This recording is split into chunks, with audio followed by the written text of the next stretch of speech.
talking to. But then again, you still got to be careful with who you listen to and who you talk to about certain things. Because I, I got to say this very delicately. We can talk about these things all day, but you say one thing that's wrong, and you'll have people believing something that is not at all accurate. You might have had the, I might have the best intentions, but I could still, not knowing, stir you in the wrong, you know? So I would say do the research and try to find out for yourself whether or not this is real or not. But I think evidence suggests that it gotta be some truth to it. I don't think I've ever come across anyone that I've never had some type of a tie to at some point. I've met people and had dreams about them just randomly. Why am I having dreams about someone that I, you know, only seen for maybe 5 minutes or maybe for like a day? Or why am I connecting or tying everything that I see in real life to someone that I met 3, 4 years ago? There's got to be some evidence to it being real.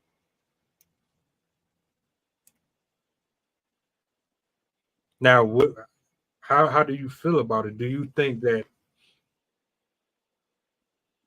you could objectively give someone a real response or real answer to that question in a way that they'd be okay with hearing it from you and moving forward with the information that you give them?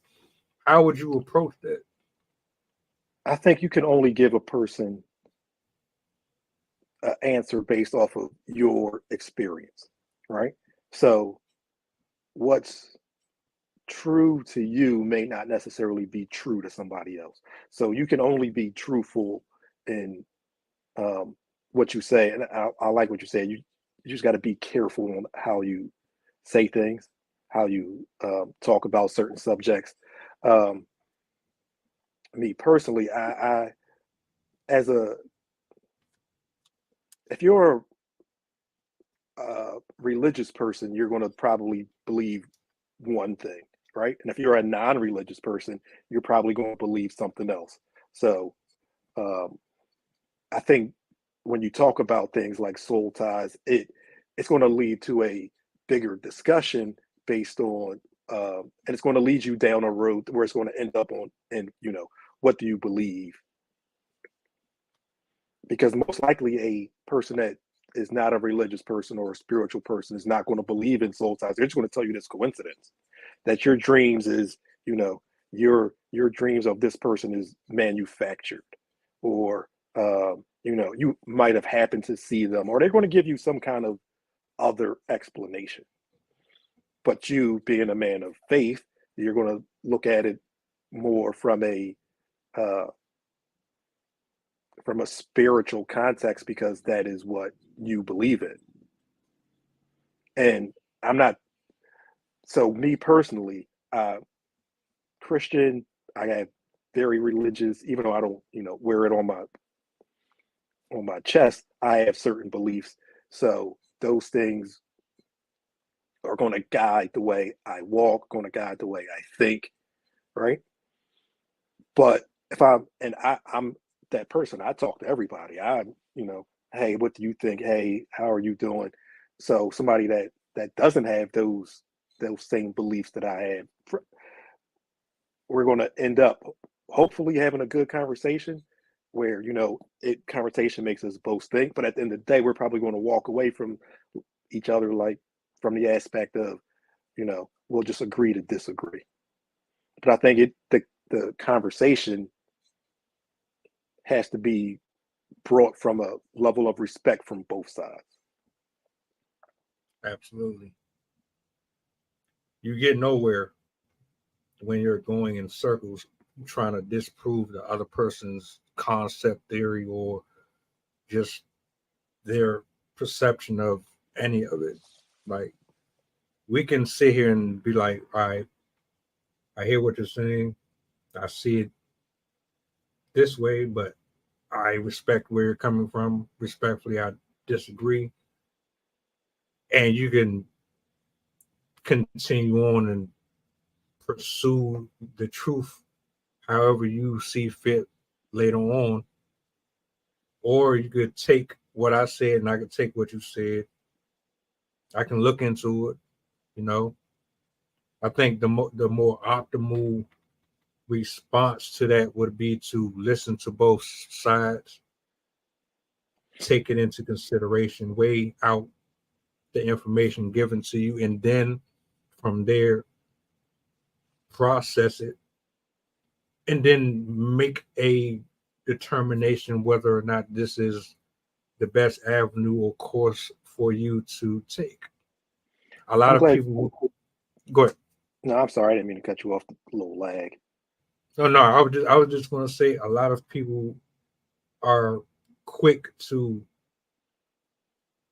hear but not really necessarily listen, and because all you do is hear, you miss things when you only hear.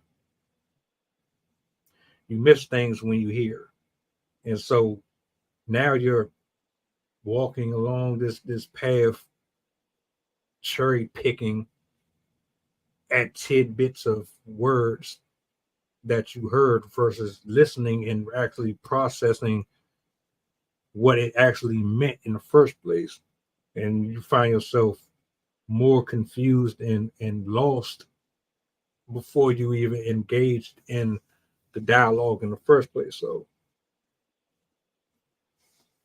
Yeah, I was going to agree with you there. I think if you want to have a real honest conversation with somebody, especially somebody that doesn't agree with you, I think you have to, when you had that conversation, there's two ways you can go into it. You can go into the conversation and you're just listening to retort, to give up, to tell them that they're wrong, or you could listen to understand. And if you listen to understand, it's going to be a different conversation than me just listening to you. And I'm not even really listening to you. I'm just waiting for you to pause so I can tell you that you're wrong. So that's not a conversation. That's just no, that's facts. I had to give you that.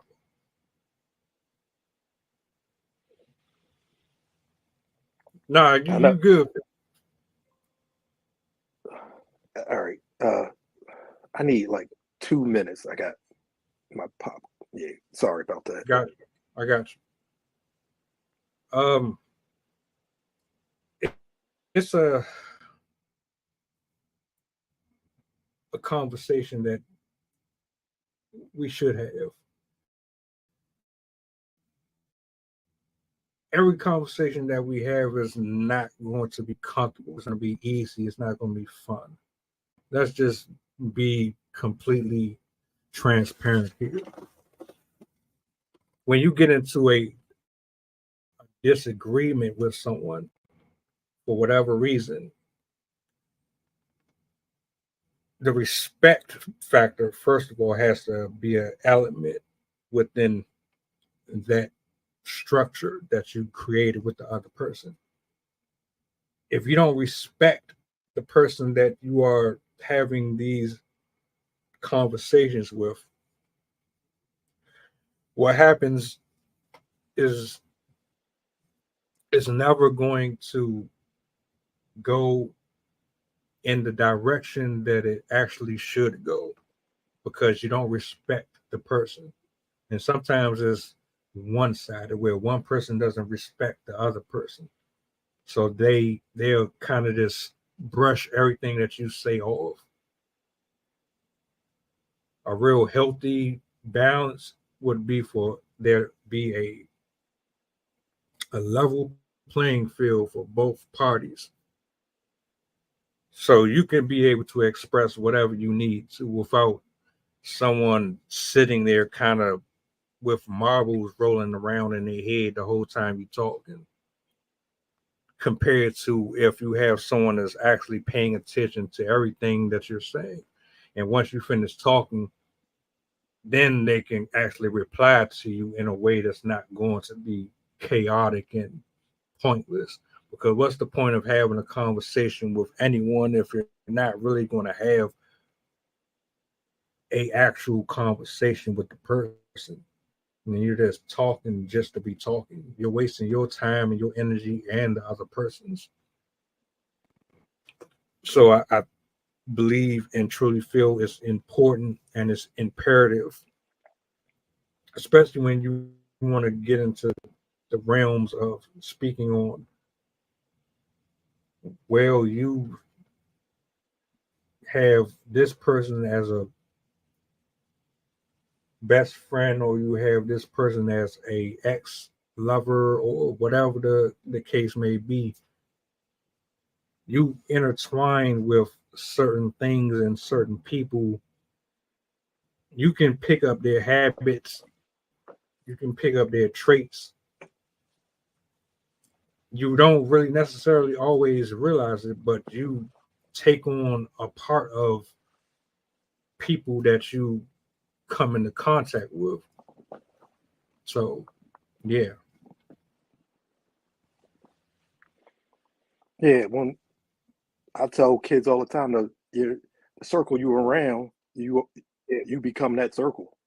The people that you deal with every day, those are your influences. Those are the people that's going to be, you know, because you learn every day. We learn from the people that we're around. We learn from our parents. We learn from our friends. So the group that you associate yourself with, those are the people that you're going to draw those bonds from. Those are the people you're going to learn from, whether it's, book smarts, street smarts. You pick up little habits, whether good or bad, you know. So the company you keep is very, very, very important. Uh, People will tell you, you want to, if you want to make something, you know, uh, when you're younger, the older people will tell you, if you want to make something with your life, you got to surround yourself with people that want to become something. Because if you surround yourself with people that don't want nothing, then you're going to be somebody that don't want nothing. Same thing with relationships. If you go into a relationship, you're gonna you're going to you want to find somebody that wants the same things that you want, right? You want to find some, like the last time we talked. You want to find somebody that you can build with. You don't want to find somebody that's going to dictate to you. You want to find somebody that you can grow with. If y'all are here, then that other person should be able to, let's help each other climb these steps, right?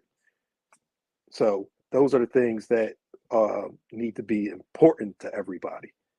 So you're 100% right. The people you are around, those are the people that, because those are the roots that you grow. Those are the quote unquote, like the saying here or the topic here. Those are the soul ties you grow just from the things you learn, just from the energy, or just from that person's, like, you hear people say all the time, oh, that person has a good spirit, or you get around that person and something's telling you something's not right about that person. So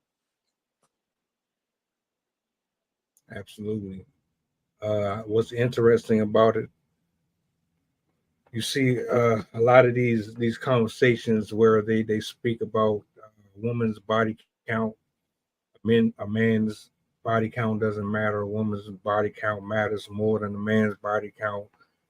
Um, Things that I think is absolutely ridiculous. At the end of the day, man or woman, if you get entangled with any type of a individual and they have certain characteristics or traits that you know produce a toxic or give indication that their lifestyle is the complete opposite of yours in a very negative way, it will rub off on you, and it's going to transfer to you, and you're going to transfer to someone else, and then the cycle just continues and continues.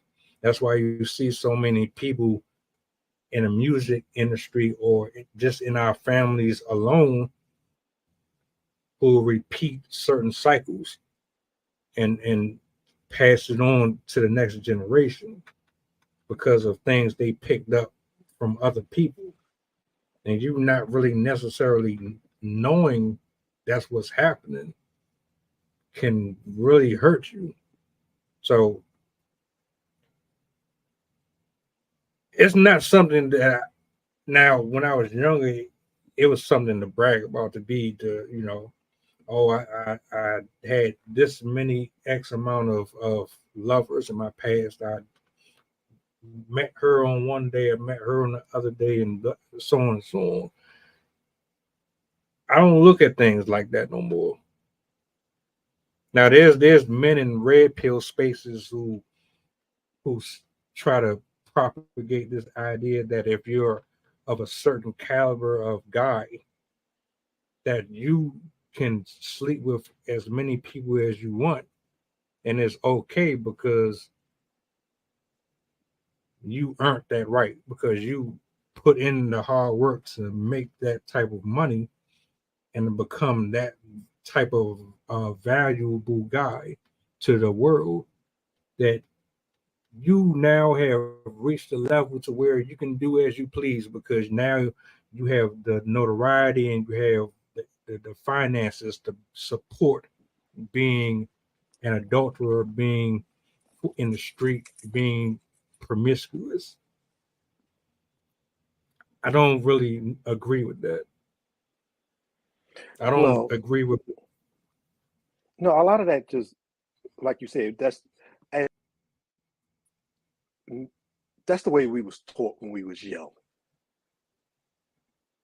Then let's just, we was taught, don't, you as guys, we was, especially black males from inner cities, that's though that thing that you're talking about right there. That's what we was taught. We was taught, okay, go, one, as, as many as you can, don't settle. We was taught the opposite of um, what you need to do as an adult. And I'm not knocking anybody that, and everybody, when the person that you're talking about or people that you're talking about that get to a level of financial success and they still need to do those things, that's coming from ego, right? They still need to live that life for other people. Whereas when you get to a certain age and you start to grow up, the saying, I did as and I know I'm butchering this, but when I was a child, I did as a child, and then when I grew up, I put those things to the side. So at a certain point, every guy, again, we was all taught to go, for lack of a better term, to go conquer. And then as you get older, you realize that was some nonsense. But every guy figures that out at his own time. Some guys do it at 15, some guys do it at 20, some guys do it at 50. But then, like that guy that has the finances, once you put money into the mix, right? So now you got now you I can get those things that I couldn't get when I didn't have the money. So now my ego's involved. Now those childhood, things we was taught, that's what you're still chasing. We all been there. That's why I and I'm speaking in generalities, but I think that's why it's easier for women when they break up to find a to get back into a new relationship if it comes